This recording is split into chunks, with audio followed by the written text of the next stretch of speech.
Ladies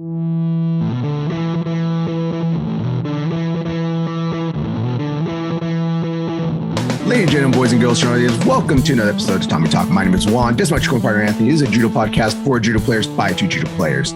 So, Anthony, how you doing today? As you know, we met up yesterday and had all-you-can-eat Korean barbecue.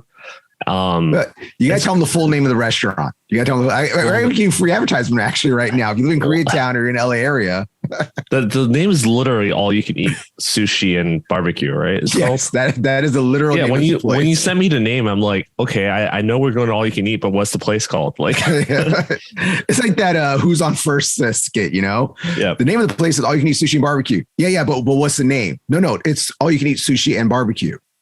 I know what they have. What's it called? What are they called? No, that is literally their name. That is such a kind of like Asian thing to do, you know? Like people like for example, a lot of immigrants back in the day would when they had to pick an English name, right? They would pick a name that starts with A because when they start a business and look up the phone book at the time, then that would be the first thing that shows up, like, you know, alphabetical. Yeah. So, well, it's kind of like a joke of why does every pho restaurant is like pho 2000, pho 3000, pho 20, pho 24, pho something. It's always a number, sometimes a letter, but it's always some crazy number. I always heard it was like the year that they were open or discovered or what, something like that. But now you really? Like, we used to see the numbers a lot, and I think that's when you know it's like an old school person running it, because the newer people would be like fucking like okay. There's a funny one. There's a place here in Koreatown. It's called California. It's like no fucking way. Like there's like that's when you know it's like a more new age, younger people opening that. What's this wordplay you're doing here? All right. But so, yeah, that was fun. We went out last night. We got some drinks, had a lot of Korean barbecue and a lot of sushi and stuff. Yeah, it was fun. It was nice. I'm like around 3 pounds away from my goal weight. So when you said it, I'm like, I don't know if I want to go all you can eat. I'm trying to lose weight. So, but I did randori for a bit yesterday and taught like 2 classes, kids and the adults. So I think like, kind of deserve it. I can burn it off. But we're going to talk about, I was actually thinking about competing in a BJJ tournament in July. I think so, because I'm going to be really busy in June. There's actually a tournament in June, but I'm really busy. I don't think I'll get much training in. So I was looking at weight classes and rules like recently just before the podcast, I was looking at the rules and just found it really interesting, the different rules and what's allowed and what's not allowed. And again, that's why I'm trying to lose weight too, because the weight classes in judo are different from BJJ. Now in BJJ, you have to weigh in with your gi on, correct? Exactly. Yeah. You weigh in with your gi. That's why it's a little different. So I need to figure out which weight class I want to fight in, because I think I'm kind of in between 2 right now. But what's also refreshing is, you know, I read a lot of judo rule books, right? Yeah. But yeah. BJJ rules are so easy to understand the way they say it. Like versus judo, I feel like I'm deciphering some legal document. You know, it's very up to interpretation. It is super interpretation. They will show it on the IJF website, like a video of not do this. Then someone would do that and be like, oh, but up to interpretation during the match. Yeah. Like recently, like someone was just on Reddit was talking about how udegarami, like kimura and Americanas shoulder locks are illegal, basically, right? And someone's like, no, that's a common misunderstanding, blah, blah, blah. It's actually illegal if you do it this way, or it's you actually could lock shoulder as long as it's like the pressure is applied to an elbow joint. And then someone just linked the rules straight up word for word saying like shoulder locks are illegal. Like elbow locks are only ones illegal. So it's kind of like, you know, how what they're enforcing is different from what's written. So judo rules are just guidelines, as what was that Pirates of the Caribbean movie would say. They're more like guidelines. Yes. And during the middle of a match, I can ask for a parlay. And like, oh, parlay. Yeah, if you look at the Judo channel we recommended, the YouTube channel I recommended last episode, Nonstop Newaza, they did talk about like Udegarami and how it's like inconsistently applied, and then the verbal tap rule was also inconsistently applied. Yeah, and of course, right, technically, because the verbal tap is supposed to be, and we talked about this actually yesterday during beginner's class. Any sound you make, any sound of discomfort, any sound you make is technically a verbal tap. But I've seen matches where guys will be like, and with guys and ladies will both be like at the high adjustment, and be like, I'll hear it. You can hear it in the mic, and be like, no, keep going. It's all right, keep going. But I know guys at local tournaments that barely go like, ooh, and be like, oh, stop the match. He's hurt. Stop the match. That Russian girl that we're referring to in the match, I think it was in Olympics, right? Yeah. She ended up getting bronze. She was screaming out in pain, like she literally just screamed out in pain. Yeah, so they did a video review, and it was from Udegarami. So it literally should have either been verbal tap or Hansokamake for the other person for doing a shoulder lock, but they just stood them up, and had them keep going. Like, nah, you can't do a bronze medal. No, no, but she should have. There was another match where she should have been disqualified, Shidoed out.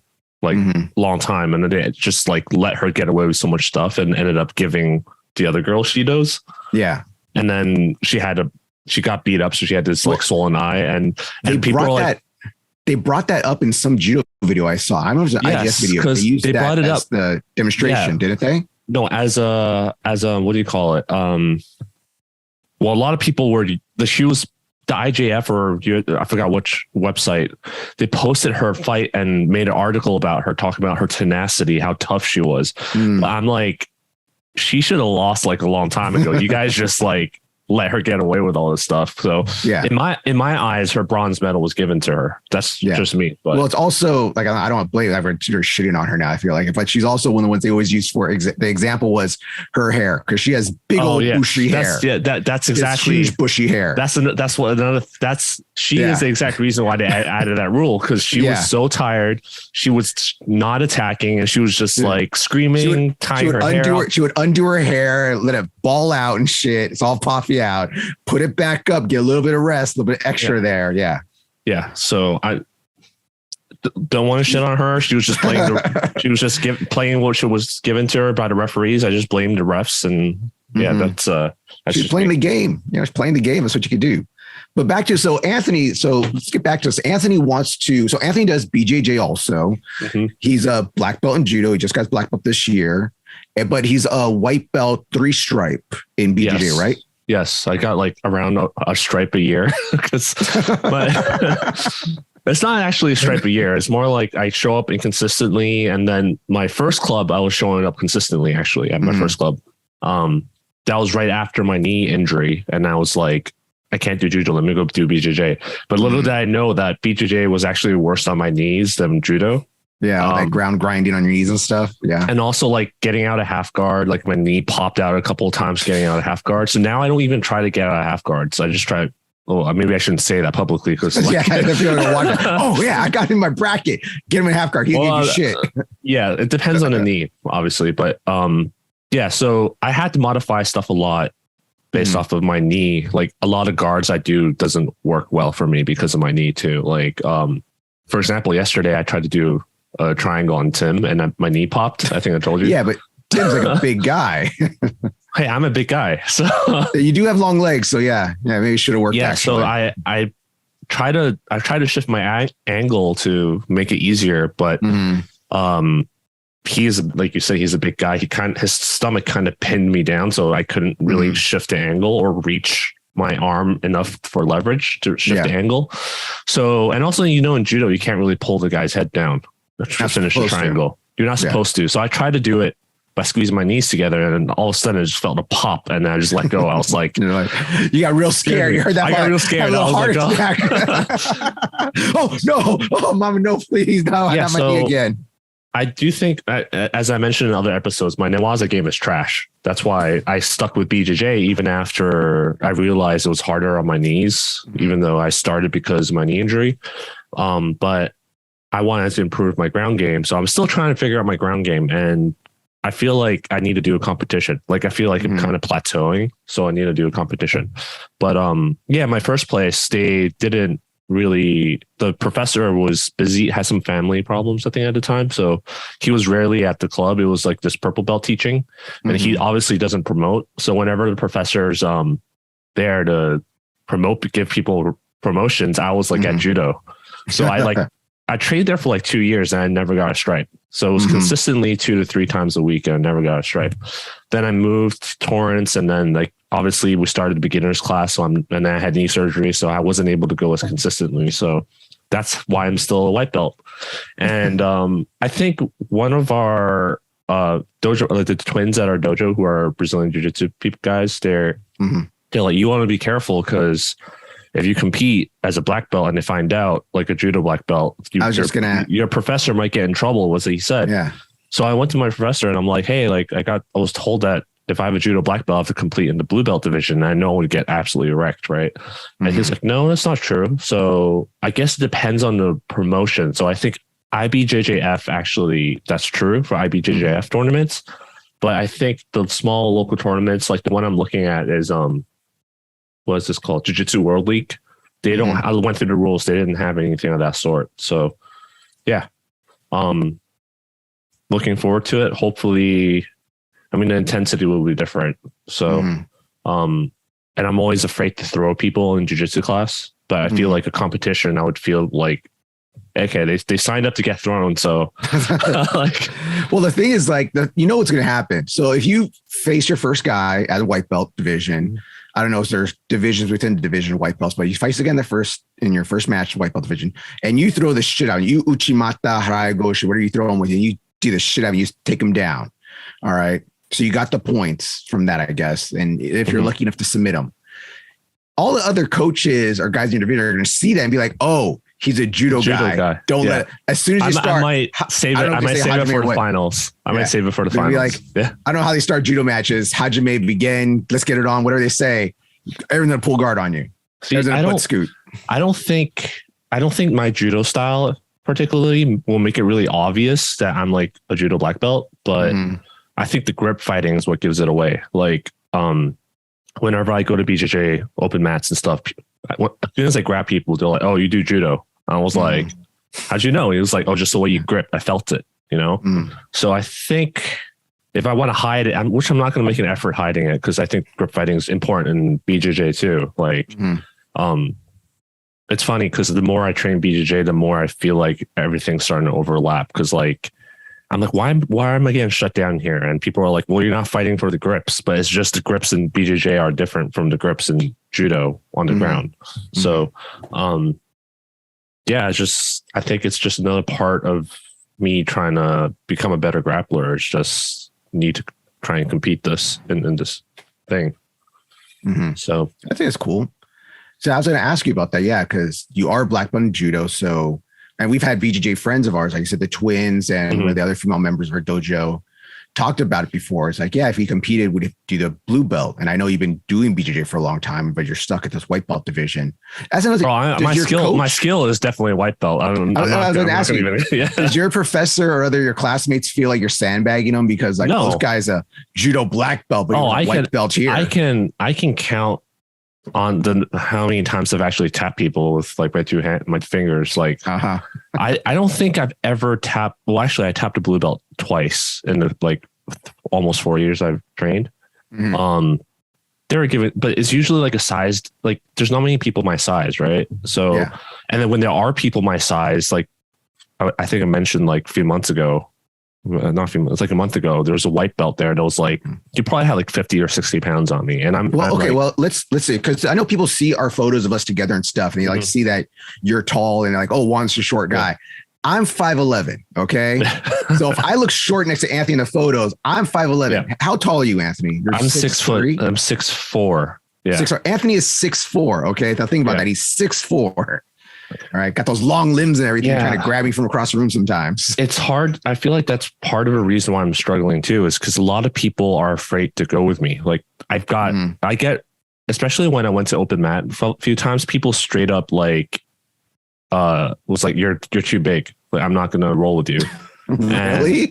I don't blame them. I'm like a 6'4" white belt with 3 stripes, like coming up to me. I'd be like, and then I'm looking at, I was about to tell you a story about how I rolled against a guy that was my height, but bigger.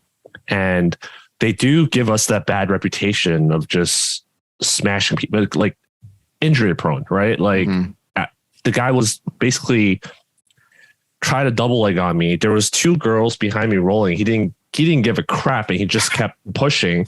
And went into the girls. I almost did, but I did a ukemi early. Instead of trying to stop the throw, when then I would have ended up in there, or turn throw him or whatever. I just sat down and let him get me on the back. And then once I was on the ground, I was like, holy shit, that was close. Like he just kept attacking me. He didn't even care we were right next to like 2 other people. So I understand why people are afraid to train with me, but then that's why, like, if I train with people who are smaller than me, it's not really realistic for me to like go compete against people. I'm not going to compete against people that small. Right. And then the people that are that big, they're going like that hard all the time. Right. So my only options are finding people around my size that are higher ranked. And that's kind of hard to find. But when I do, I really appreciate, like there's a guy called, we call him Chef at my club. He's like he's not my weight, but he's around my height, and he's brown belt, and he's really good training partner and gives me a lot of tips. And like good training partners is hard to find it's just a struggle of being a tall guy. I have the same problem in judo, right? Like big, tall guy. We got some tall guys at our dojo. You know, we got Matt, we got the twins, Eric. That's why I drive an hour to our club, because we have people my size. And that's why I moved to LA too. Because but that's a secret. We're not supposed to tell anybody that. Remember? I mentioned it briefly also when I went to Japan with my brown belt. A lot of people would refuse to go with me too, because I like, people usually are like, oh, brown belt, they're not black belt yet, because black belt's a basic rank there, right? So he's huge. He probably doesn't know what the hell he's doing. Like, so a lot of people spider looking mother over here, big lanky guy. He doesn't hurt me. But yeah, I definitely feel like I'd want to get better at BJJ. Just need to find out what works for me and continue rehabbing my knee, because I still don't have full range of motion, which makes me kind of easier to sweep because I can't really sit properly. Can't come out of half guards. I just like hurt my shoulder, and then the other day I did it inversion, and my shoulder just like froze up again. So I think that's just part of getting old. So if anybody that faces Anthony, he watches this podcast, so he's easy to sweep. Yes. He can't sit in Seiza correctly. If you guys know what Seiza is. Yeah. But when I do tap people in BJJ, I feel like I had to use a lot of strength and not much technique.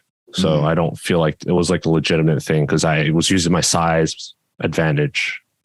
Yeah, you do what you got to do sometimes, man. Just do what you got to do. Yeah.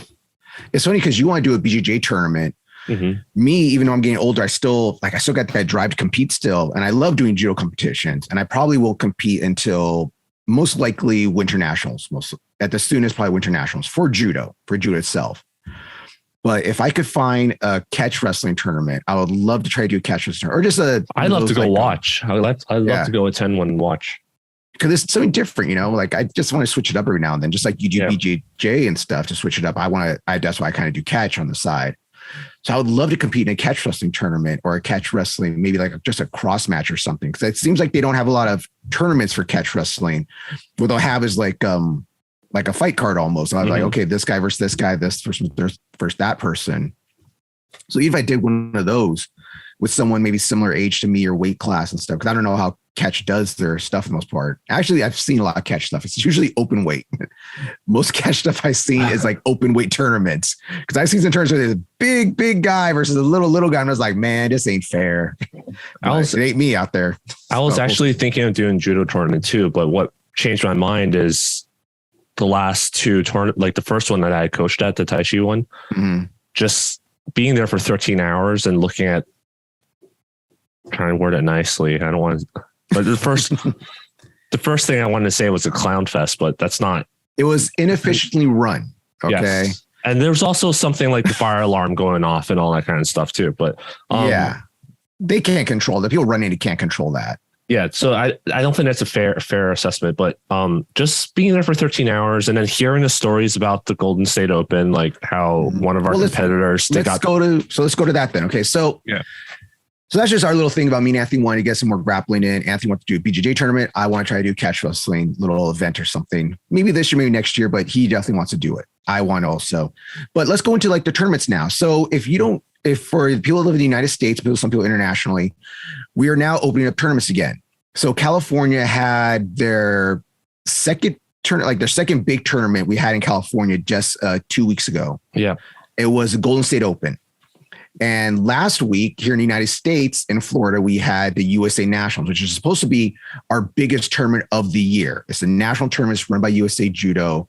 You get points for that tournament. Actually, it was really cool because this year for Golden State Open, they gave points again for adults. Because before it was just like a juniors and cadets points tournament, but they brought it back for adults to get points there. So I think we brought some more people into it also. So Anthony, what were the numbers for USA Judo Nationals? How many people did that? Luckily, in the past, we just kind of had to take their word for it when we ask, like, how many people signed up? Like, they'll be like, oh, it's like over whatever, over 700 or whatever. And I know some of those numbers were inflated because it would be like one person fighting in like two, 3 brackets or something like that, right? Conspiracy theorist here. Yeah, but now a lot of these tournaments are using smooth comp, right? Which is what a lot of BJJ promotions use. So we can see like how many people signed up and everything. And the USA Judo National, I see it's 479 registrations.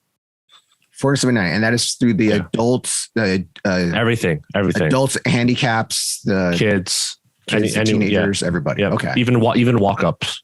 Walk-ups, okay. Because the smooth comp is how they do the brackets and automatic instead of writing pull sheets manually, which is what the tournament would do. They actually, you sign up, register it. Even if you go in, you just sign up on a computer, tablet, register, and then it shuffles everything and then schedules everything ahead of time.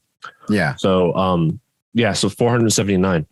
479. That's a good number right there. It's not great because normally they quote 6 something usually. Well, compare that to like, for example, one of our, I guess, like satellite members that is from Sweden, like Philippe talked about. Yeah. How their competition in Sweden, there was like over 1,000 people.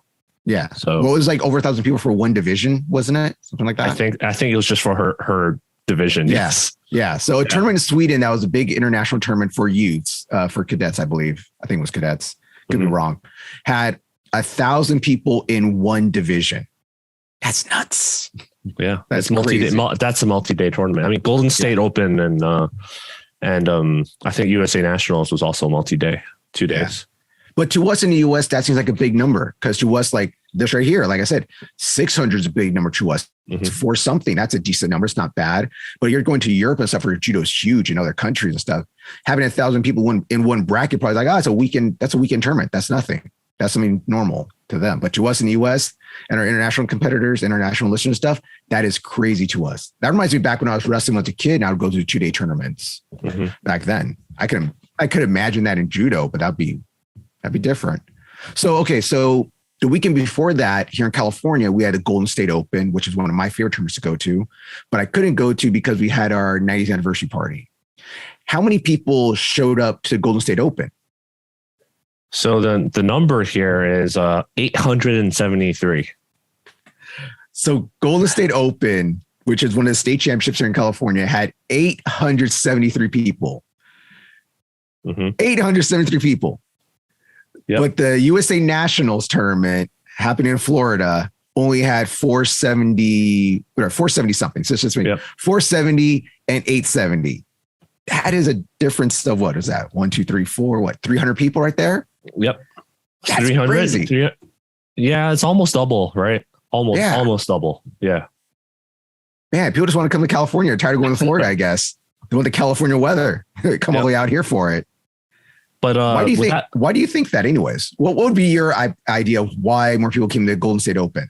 Well, I don't want to say that Florida has good judo. I'm not going to lie. Yeah. There's judo, but California just has more judo concentrated, I think. Like, I mean, everyone's basically focused around NorCal and SoCal, like the San Francisco Bay Area and then like the Los Angeles area, right? And then San Diego, you can argue there's some clubs in San Diego too, and everything in between. And it's got only a couple hours drive to LA or whatever to a tournament from everywhere, and you can make a day trip out of it, right? Like go to Griffith Park, go to Hollywood, like, you know, anywhere. We live in Los Angeles, you know, it's not just LA. Destination city, you know, you want to go to the pier, you want to go to the beach, you want to go to Disneyland, you want to go to Knott's Berry Farm, you want to go to snowboarding, like Big Bear, 2 hours drive. They were still open. Yeah, they're still open right now, aren't they? Yes, that's what we call destination tournaments, right? Like even if they were to hold it up in Bay Area, you can go to Napa Valley, and then there's like national parks in the area, like Sequoia and Joshua Tree. They're all within like short amount of driving distance. One of the reasons why I love living in LA is because we got the beach, we got snowboarding, we got national parks, we got deserts, like everything, right? Daytona, my first reaction was like, why are they holding it in Daytona again? Because if I remember correctly, Las Vegas, when they had it like right before the pandemic, that was the biggest turnout they had. That was the largest tournament they had in years, they said. And when I was there, I overheard, I was standing next, I believe it was Gary Goltz. I could have been someone else, but his voice carries so much. I think it was Gary Goltz talking about how their biggest national tournaments are always in Vegas. No matter if they have it in Texas, Florida, the one even in Reno, everyone wants to go to Vegas. You tell someone they're having the nationals in Vegas, everyone wants to go to Vegas. And speaking of with Reno stuff, it was supposed to happen at Reno this year. You and I were planning to go to it, make a day trip or weekend trip out of it to compete. But they decided, well, the way California is, shut downs, we're going to play it safe and move it to Florida because Florida was having just fully open. Nothing is stopping them there. But since California reopened for tournaments, we've had two major tournaments. Las Vegas is fully reopened too. So yeah. Well, that was the thing. Like it's in Nevada, so I don't know why they want to have it there, but whatnot. You know, they decided just to have it in Florida. So I think also, this is my own little opinion here, I think a lot of people are just from the West Coast. They're tired of traveling all the way to the East Coast to compete. That's I'm thinking. Yeah, I mean, I'm probably getting a lot of shit. Since I lived on the East Coast and I used to do road trips up and down the East Coast all the time as growing up and even as an adult, because I worked up and down East Coast. But for those who know, driving up and down East Coast is not the best experience at all. Like everything from the roads, the quality of the roads to the sites and places you want to stop at. Like there's really not that many places you want to stop at versus if I were to drive up to, like I had to drive up to Redding, which is like at the border of, to Oregon here. It was like an 8-hour drive to pick up my parents when they didn't want to fly at the peak of the pandemic. That was a very pleasant drive. Like a lot of interesting places to stop at, a lot of beautiful sights. The roads were great. Weather was nice. They're straight. It's a straight shot up there. Anyone you've asked that had to drive down to Florida from the East Coast can probably tell you they don't really enjoy it and the roads are complete shit. Like, oh no, we're getting some road heat now. Watch out. And also, like Florida's also kind of spread, like it's kind of spread out, right? Not like I said in California, how we have like 3-4 different, and we get people from Mexico coming up too. Yeah. Like, so I think overall it's just like we have more judokas that are more concentrated in area in California. And also if you live in Vegas or Arizona, it's not that ridiculously far of a drive to go to California. I mean, Florida, what outside of Florida, like what, Tampa, Miami, Orlando, what other big judo places are there, right? Like, well, you got Georgia, because we have, but the neighboring states are Georgia, Alabama, and you could argue like Mississippi too. So we have a mutual friend that's in Florida right now for school, and I told him out there, yeah, there's tons of MMA schools out there. There has to be tons of judo schools out there. He was saying there's no judo schools. Yeah, and he says there's no judo schools out there where he's at, and he's in I can't remember what area he lives in right now. Sorry, I forgot. Yeah, there's just not a lot of choices if you're not in the 3 places I mentioned. Yeah. Versus California, like I think whenever I go travel, like Santa Anita has a judo club. I didn't know that. Like Fresno has a judo club. Oh like, yeah. So it's just different. So I'm sure there's other reasons why they pick Daytona or why they always go back, whether it's a cheap, good deal or whatever, or political reasons. I don't know. So, but I like to give them the benefit of the doubt that they were worried about California closing it for some reason when it's going to be in Reno, which that's Nevada. It's not California. But I think one of the reasons originally they said Reno. They said Reno. Yeah. So I don't know maybe they're worried about California shutting down or stuff, but we've had some huge tournaments here in California. The first two we've had, that first one you went to, the small one in West Covina, that had like, how many people you said? Like 400? 700. 700. Yes. There was more at the small local tournament. God, okay. They could not handle it. The small local tournament, this NACA tournament, it's not small, but it's a NACA tournament. That tournament historically only has like around 200-300 people. Holy shit. Oh my God. Which is why I said back to what I said in the beginning, I wanted to do a judo tournament, but I think I'll wait a while. Yeah. Because I think everyone's just like dying to compete because of the drought we had out here. Yeah. That's why we actually had nationals. We actually have a water drought here too. We actually had a drought here too. But yeah, I'm doing the same thing. I might just wait till winter nationals. I do not want to spend 13 hours waiting there again. So yeah. Well, the next fun thing will be to see they have California State Games, which is in San Diego, and that's coming up at the end of the month. So let's see how big that tournament's going to turn out to be now. Yeah, so I got curious and I looked up like if I were to compete at both these tournaments, how many fights I would have had. And obviously I don't expect to win, so like I'm not a big competitor. But I would probably have the same amount of matches because I would just lose 2 at a time. But no, but there's 10 parts. I'm seeing. I would fight senior. I can qualify as master, but one of them had no M1 category. That's what it's called. Veterans. They call it M1 for Masters 1 back then. Yeah. But in the USA Nationals, there was 10 participants in my category, and then which is under 100 seniors. And in Golden State Open, there was only 5 competitors, and one of them's from our dojo, Alexis. I didn't know he gained a lot of weight over quarantine. I'm just like, yeah, he got that quarantine 15. We're like quarantine 30. when he was, and he took third place, place at that tournament. Yeah. When he was competing for us before the quarantine, he was 2 weight categories lower. Oh, you're selling the boy out now. Look at him. Going to sell him out. Look at this guy throwing shade. Yeah. So Anthony loves the heat. So I say Anthony loves the heat. So let's say I don't count competing against my own dojo mate. Then it would be 4 people at Golden State Open. So I'm assuming most of the 800 people, majority of them are probably kids and teenagers.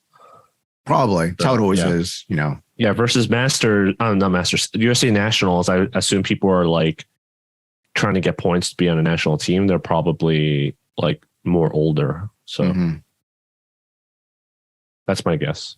Yeah, it's a good guess. But Angelica Delgado was there. She won first place. So it's very rare to see current Olympians and national team members to actually go compete there at the USA Nationals. Yeah. Because it's kind of like a waste of time. Yeah, it's a waste of time. It's like, I can beat everybody here. There's no point. Well, there's a funny story that Kayla told during one of her interviews about, I think it was either her or Jimmy Pedro told it, about after she won the gold, her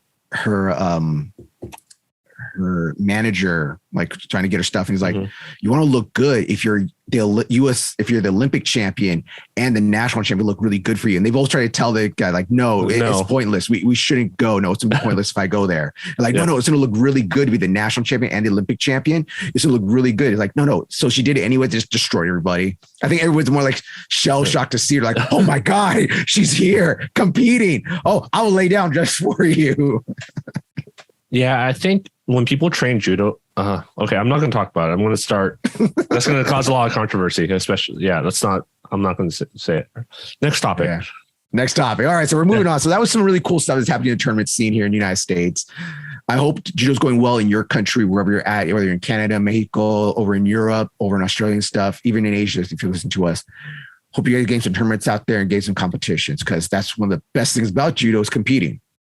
That's one of the things I love most about grappling, actually. I think it's one of the worst things about judo, but but here's one thing about grappling. Grappling, you can go as hard as you want for the most part, and you're not really going to get that hurt. Where if I go do a full contact kickboxing or karate match, true, I ain't doing shit for like the next week. All right. Whether I win or lose, I ain't doing shit the next week. All right. Hands are all busted up. Shins are all bruised. Feet broken, maybe, you know? So that's one thing I love about judo is competition and competing. It's what I love the most. So with that, we're going to go into it's a fan question, a viewer question, kind of like the white ball question too that we get asked sometimes about warm up for judo. Yep. And I know me and Anthony kind of have we both agree on warm ups. We should do a warm up, but we have different philosophies on warm up, and especially when it comes to stretching. And it's a difference between he's not flexible, I am. So yeah, I didn't say you shouldn't stretch. Just disagree on when you should stretch. Yeah. What are you eating? Why are you eating during the podcast? I'm eating a breath mint. Let's just finish my coffee. He's so unprofessional. Look at this guy sucking on a breath mint in the middle of the thing. So I'll go first since you're sucking on a breath mint right now.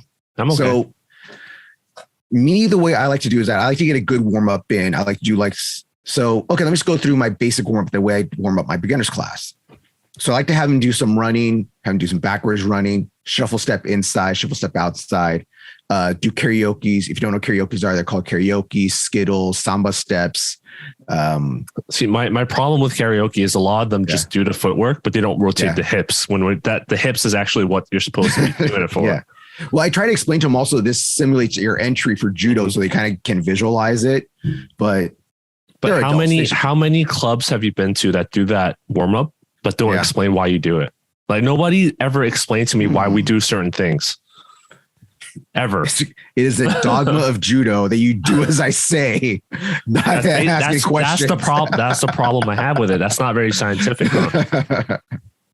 So I have them do that. Then I'll do like some more warm-ups. I'll do jumping jacks, what we used to call back in the day cherry pickers, but I hear now is racist calling them cherry pickers. So I call them like 2 down, 2 ups. What, really?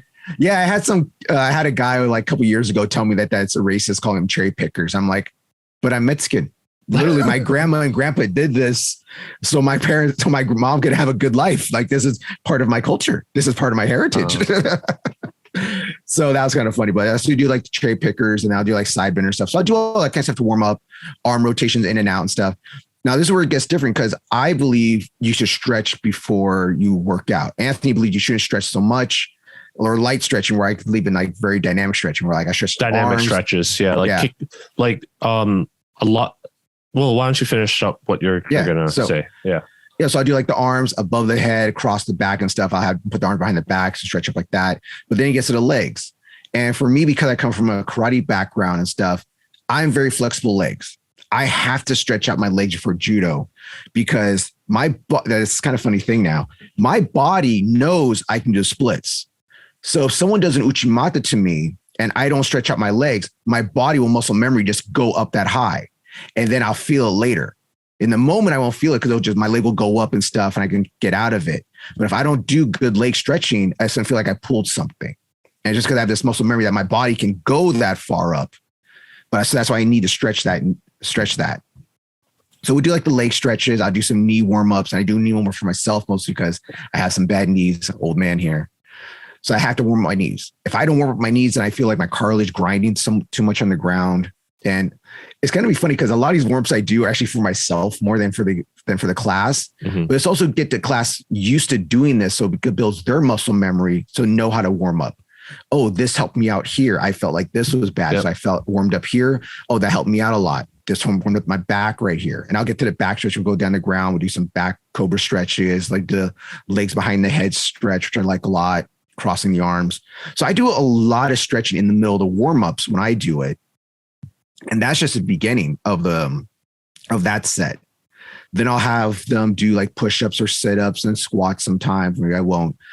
But when I really get into it, when it gets a dynamic of warming up, going across the dojo for me, I'll have them do shrimps. Then I'll have them do reverse shrimps. Then I'll have them do back ukemis, forward ukemis popping up. And if I really feel like doing some fun stuff with them, which they hate, well, some like it, some hate it, I'll have them do somersaults, which to me, somersaults warms up your back. to get used to doing ukemi. The stretches at your back and stuff is that forward motion. I'll do forward somersault. I have them do backwards somersaults. I'll do somersault splits, which no one can do but me for the most part, it seems sometimes. There's a few other people out there. I'm not going to name it, but my girl out there, you might know who you are. You're doing somersault splits with me. I do forward somersault splits, backwards somersault splits. And I have people before ask me, like, why do we do this? And because stretch your legs, get you ready for uchimata, warms up your hips. This is what it does. And I learned this from, we had one of Philippe's friend from Sweden came and ran class doing these dynamic warm-ups. And I was like, this really helped me out. I want to keep doing this. I know a lot of people like, I can't do it, so I'm not going to do the stretch. For me, it helped me out. I think it helped other people out. And if you don't do it, you're going to forget it. So we did that. And then we do like the handstand, forward ukemis, reverse handstand, stand up, then 10-point stance and stuff. And that's like my warm-up. And that takes up about, depending on how much, usually 15 minutes. 15 to 20 minutes to do that. And that to me is a good warm-up. Your body's stretched, your body's warm, you're limber, you're ready to go. Opposed to when you get some of these other people where they'll be like, oh, just do warm-up. And you think it's like a brown belt that should know how to warm people up. They'll be like, I don't know what to do, but just do what I showed you. Just do what I taught you to do. And they'll do like a jog a little bit around. They'll kind of stretch out their arms and legs a little bit. And like, okay, we're done. Like you've done all the stretching in 5 minutes or less. Yeah, I don't think there's any argument about the length of warm-up should be around 15 to 20 minutes. Mm-hmm. And actually, the older you are, the longer the warm-up should be. Mm-hmm. Actually, so well, it's one of the things that another sensei told me a long time ago, because I came to class late and I was about to do all my warm-up stuff. And he's like, no, Juan, just go out on the mat, just go warm up. Your uchikomi will be your warm-up. I'm like, okay, if you say so. And it can. When you're young, that can be your uchikomis can be your warm up. When you're young, you mess up something. You're basically hurting yourself and recovering really fast all the time. Yeah. But for me, because I have very flexible legs, very flexible body and stuff, when it comes to certain throws like uchimata or like even a good ogoshi, sometimes I don't want to pull something. My body knows I can go this far back or my legs can come this far up. And if I don't warm that part of my body up and I do it, I'm going to feel it later. But that's me. So Anthony, how do you differ from your warm up than how I do mine? I do like when I run class, like most of the warm ups I do are a combination of what I did in Muay Thai class and also some of the BJJ clubs I've trained to. Cause I took what they did that actually matches the scientific papers I've read regarding warm ups, like more dynamic stretches. I'm not saying don't do static stretches. You do static stretches, but you don't do it to the level that most people do it, which is like stay there for like 30 seconds, and have someone pushing. Like, have you seen Taekwondo warm up? Yeah. Like old Taekwondo ones where they have the guys in the splits and have someone on top of them standing, pushing them down and stuff to get them. Or cross country runners, like, how they stretch out before. Like they've done studies to show that's the extreme end. That type of warm up is ineffective and actually increases your rate of injury. We mentioned it in previous episodes, because you're loosening up your muscles to the point where it can't effectively protect your joints and stuff anymore, right? Mm-hmm. Yeah. So you want to loosen them up, and the most effective way is dynamic stretches because it kind of loosens it up a little bit and also warms up your muscles and joints. Mm-hmm. And I think for me, that's the key part is when you're done, when you know you have a good warm up, you should be sweating. Mm-hmm. And none of your assuming you don't have injuries, your joints, your muscles shouldn't feel tight at all. And that's why cherry pickers, lunges, anything that are moving, they're like really good. So people don't like doing them though, because static stretches are lazier, I guess. And also a lot of people are conditioned because of how they conditioned that this is how a warm-up should be. It's because how their senseis did it, how their senseis did it, how all these people do it. Right. But dynamic, like you still need the static stretches, just not, they should be done fast. Like, and then afterwards you go into these dynamic movements. And talking about like tumbling and all that kind of stuff, like, I don't think they're required for warm-ups, but I think that is one of the things, what they call, like in body weight training and gymnastics, they call it skill work, right? Mm-hmm. I think that's a good way of combining skill work together with warm-ups. Mm-hmm. Like a lot of people would argue, like came here to learn judo. I didn't come here to learn how to like do cartwheels, handstand, push-ups. Like their skill works that will help your balance, coordination, and all that stuff. And some of the stuff you have to learn, like forward rolls, but you can't dedicate a whole class to forward rolls. I've done that before for people who are super uncoordinated, right? Dedicate a whole month to it actually. But in general, it's kind of like you're doing a bit at a time. So every class you're basically spending out of 15 minutes, maybe like 5 to 10 minutes on skill work, on working on the handstands, forward rolls, not being afraid of falling, like being upside down. Because I remember when I first started, I would get motion sickness from doing backward rolls, not forward rolls, but backward rolls. And then as I did it more and more, I stopped getting motion sickness. And I was then more like confident in my ukemis. And people don't really associate these things. So I think skill work's also an important part of warm-ups, because not that they're really effective as a warm-up, but because it's a good way to fit some of that in to the warm-up, to maximize the time that you have with your students. Because let's be honest, judo, if we were in high school or like it's like a high school program, or like if people come every single day for like 3 hours or something, then you can do whatever the hell you want. But when you're like a community center program where you only have two times a week for like 2 hours or 1 hour, then you have to cram as much as you can effectively into those short amount of time. So that's why I think skill work's important.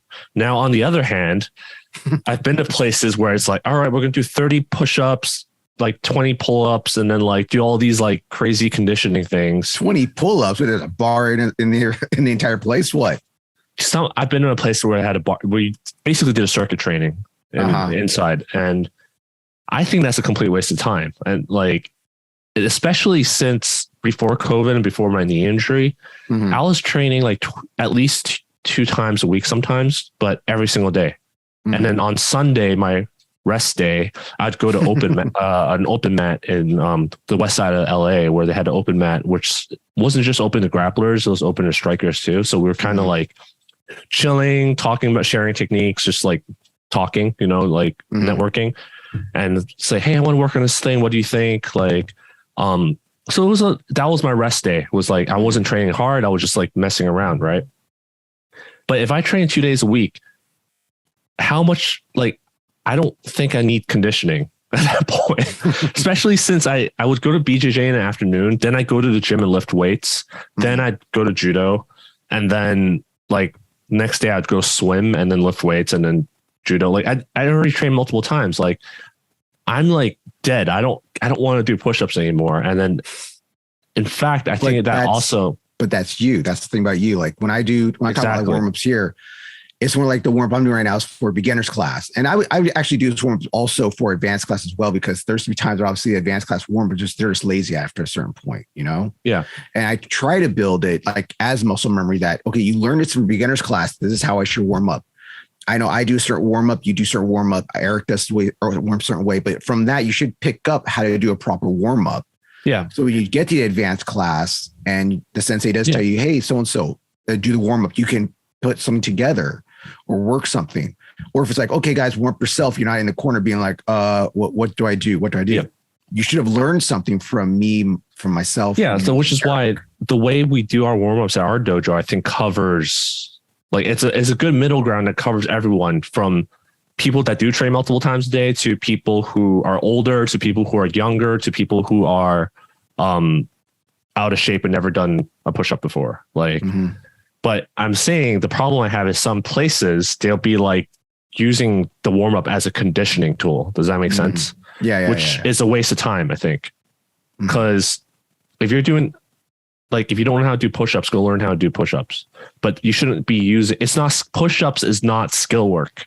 It's not learning how to. I can't push someone off me during a pin. I just can't just like bench them off me. It's not skill work. Okay. It's not tumbling. It's not cartwheel. You could argue you can cartwheel out of a tomoe nage, or being more confident and being upside down. But I cartwheel out of uranage, I cartwheel out of kataguruma.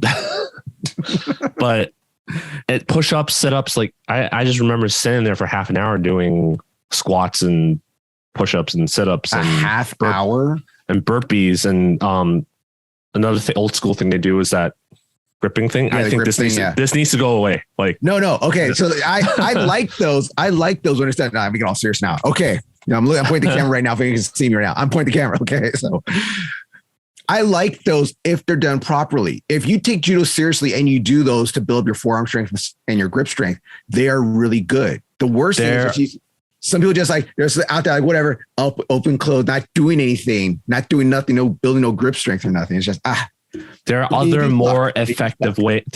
I'm not saying it's useless. I'm saying there's more effective ways to build grip strength. How?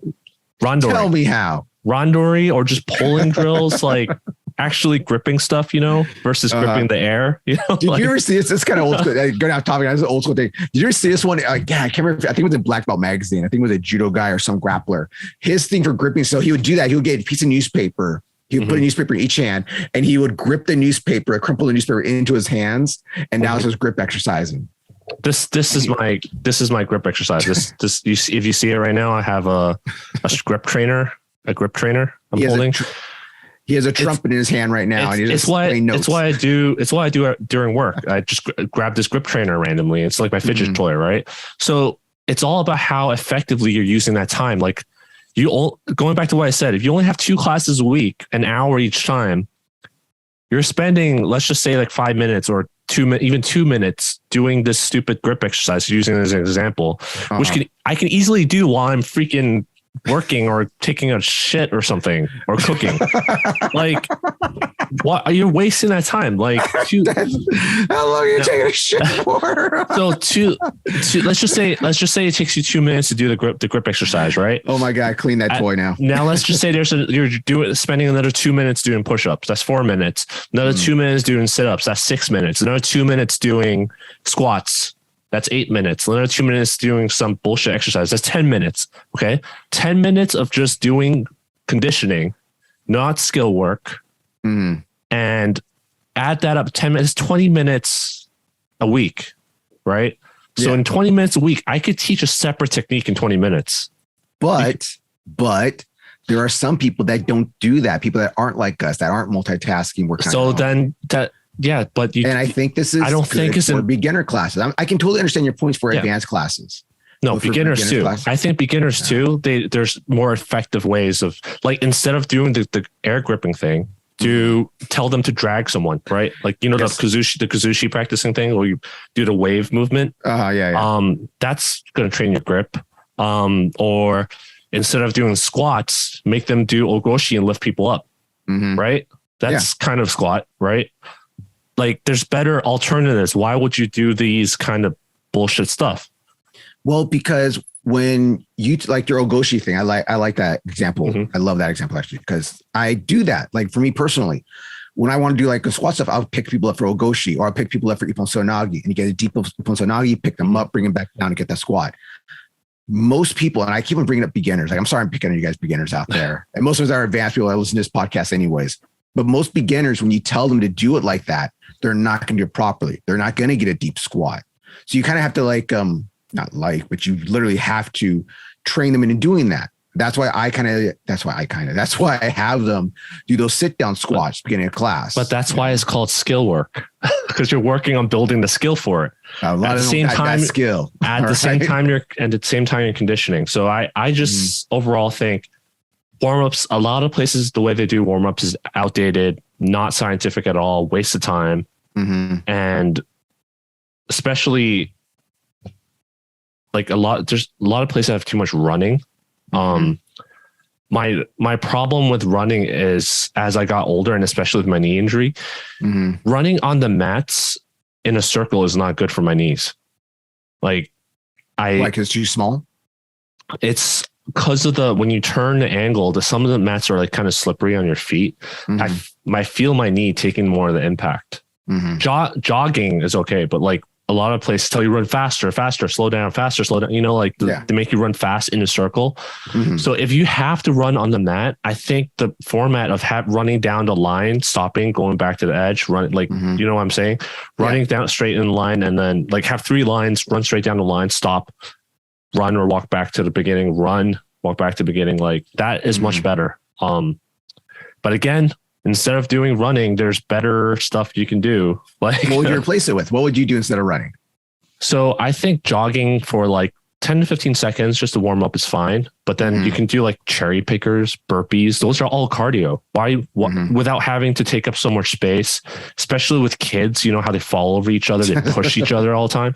Like burpees. Burpees are cardio, right? Burpees are terrible. You're saying you want to get rid of that hand thing. I want to get rid of burpees. Back when I was my wrestling could just call them up downs because you're going up, then going back down, getting up. It's funny. Someone first said burpees, like, what the is a burpee? Burpee there is science behind burpees being a really effective exercise. I know they are. I know they're very for the effective. time spent. Great. I understand. I totally get it. I just hate doing them. I know you hate them. Everyone hates doing them. I hate doing them.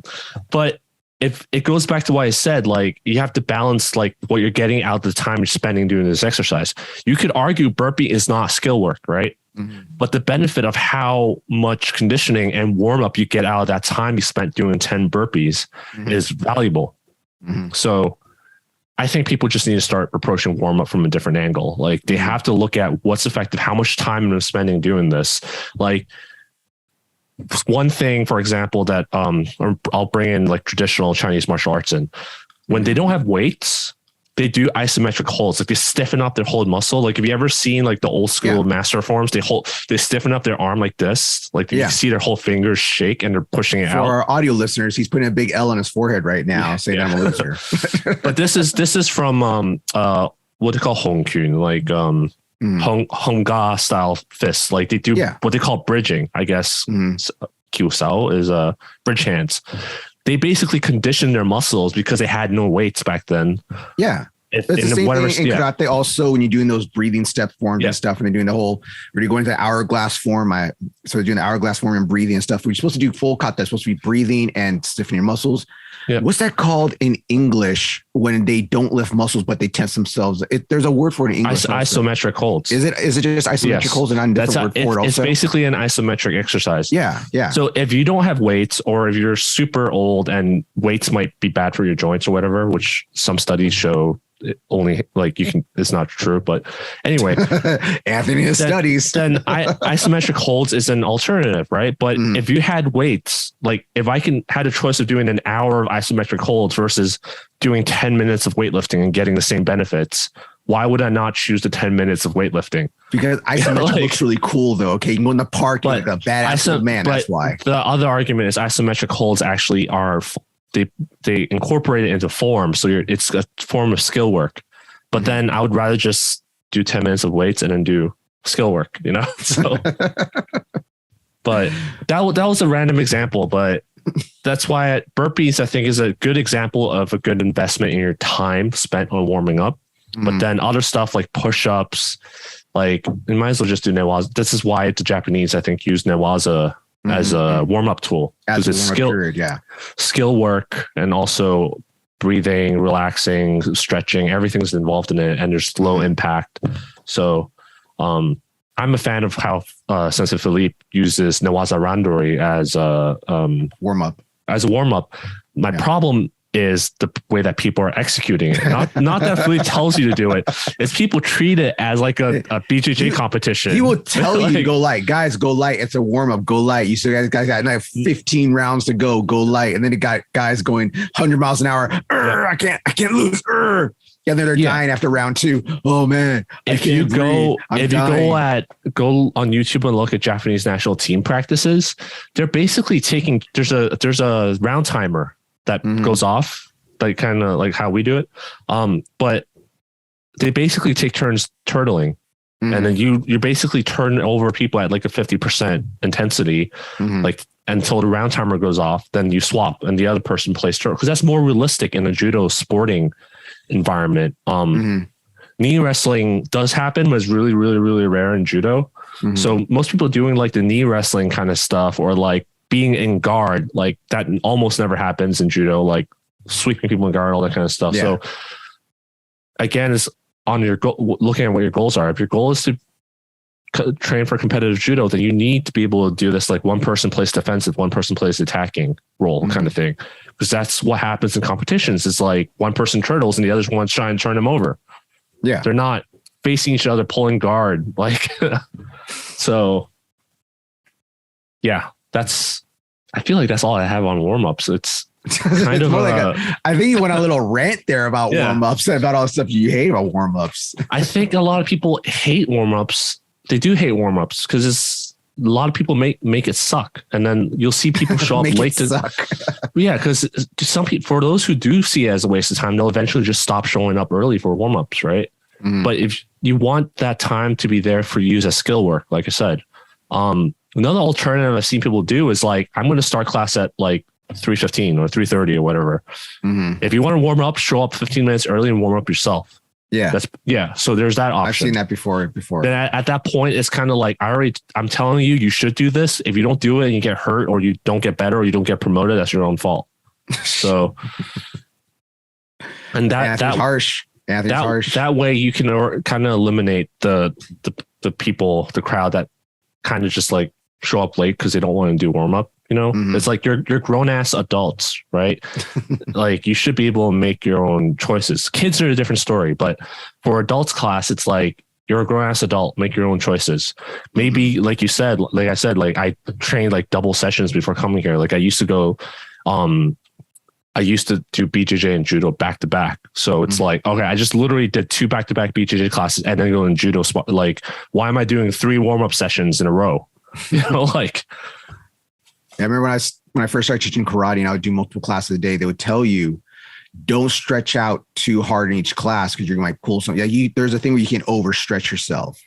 So if you work out many sessions a day, like if you do 3 classes in a row or 2 classes in a row even, you might overstretch yourself and pull something that way. I remember hearing that when I was younger. So I always think about that as well. Like when I do the whole days, because I'll go to dojo early. Like on Saturdays, if I don't have anything, I used to teach a private class before, but now I don't. I usually get to the dojo around 10 a.m. 10, and I'll do like my battleship rope, or right now I'm doing battleship rope and some medicine ball stuff because the choir started in our community center and they don't like it when I bring the sledgehammer and the tire outside. They don't like that when I do that. That's why I hear when class is going on. They don't like it when I do that. So I don't want to mess with them. So I've been doing a lot of battleship rope and like I said, medicine ball instead. So I'll do that for about like a half hour, 45 minutes, and I'll do something else or whatever to clean the rest of the time. Because I'll do like that warm up. Then I'll teach the beginners class. I'll do warm up with them. Then I'll stay for in between the kids class and I'll do rondori, do another warm up then. So I know how it is. And it is, you don't want to over warm up yourself. If you're warmed up, it's good to stay loose, keep stretching out and stuff. You're doing those like multiple session days, stretch out, stay loose. Don't get too cold. Or if you do get cold, remember to warm up because you might get, again, that muscle memory. Your body thought, oh, I'm good right now. And then you take an uchimata or take some flip or something on the back of your neck, on your shoulder, on your head, on your arm, and you might overstretch or mess it up. So, So like I said, a good indicator that you warmed up is when you're sweating. And like I said, if you're older, you need to do less intensive stuff. So you take a longer period of time to get up to that sweating level, but do stuff that's less like harsh on your body to get up to that level. And most importantly, like you have to stretch afterwards, like cooling down and stretching afterwards. Most people don't do that. People take warm up so seriously and spend so much time on this bullshit, but nobody like really warms down and stretch afterwards. I think I've been in our class. I've been to 2 clubs that do it. Well, at least with Philippe at the end of our class, he'll have us do sit-ups, sometimes push-ups and stuff as a cool down, you know, and some of us afterwards will sit down in our splits and stuff and hang out and have a beer. My cool down is laying on my back, looking at the ceiling, being like, God, why do I still do this? I'm so stupid. Okay. Do you have anything else? Because I have to go food shopping soon. So you gotta go food shopping. What are you gonna pick up? Gotta pick up stuff for dinner. Like what? He doesn't even know what he's gonna get for dinner, people. He doesn't know what he's gonna get for dinner. Just chicken, vegetables, like usual stuff. Usual stuff a healthy athlete eats. Not me. Actually, no. I actually had a lot of beer. We had a lot of beer last night. We had a lot of beer and a lot of sake last night. How many beers did we have last night? Like what? 6 bottles? 7 bottles? A lot. Yeah. And then we had 2 sakes, 2 hot sakes. So that was nice. Yeah.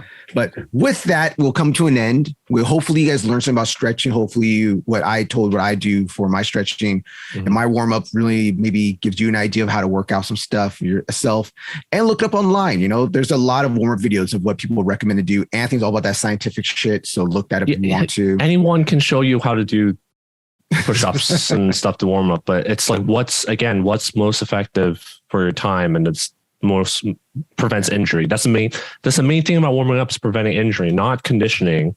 Yeah. Conditioning is a separate topic. Like, we're talking about preventing injury. Yeah. Right. So please do warm up. You don't have to do heavy stretching, but do some stretching, please. And I do prefer if you do run in a circle. Not.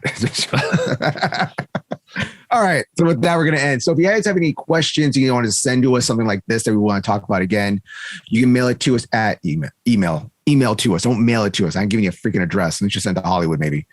But email it to us at tatamitalk@gmail.com. If you want to send me something or send Anthony something, you can send it to us on Instagram. I'm at _Juan. Anthony's at Anthony Throws on Instagram. You can follow us itself on Instagram at Tatami Talk.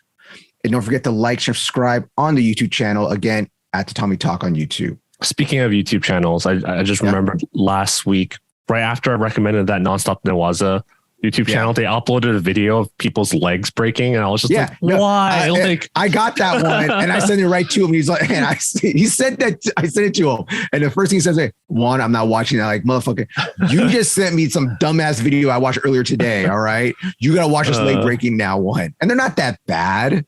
There wasn't some that are kind of bad. But if you watch the video, it's usually heavyweights, because heavyweights don't give a shit about coming in on you. Seriously. They come in like a house on fire. All right. They don't give a shit about how your leg how your leg lands, how your leg is, or how your leg's going to be when they're done. All right. Let us know what you guys think about it in the comment section. All right. So everybody, till next time, don't forget to slap the mat.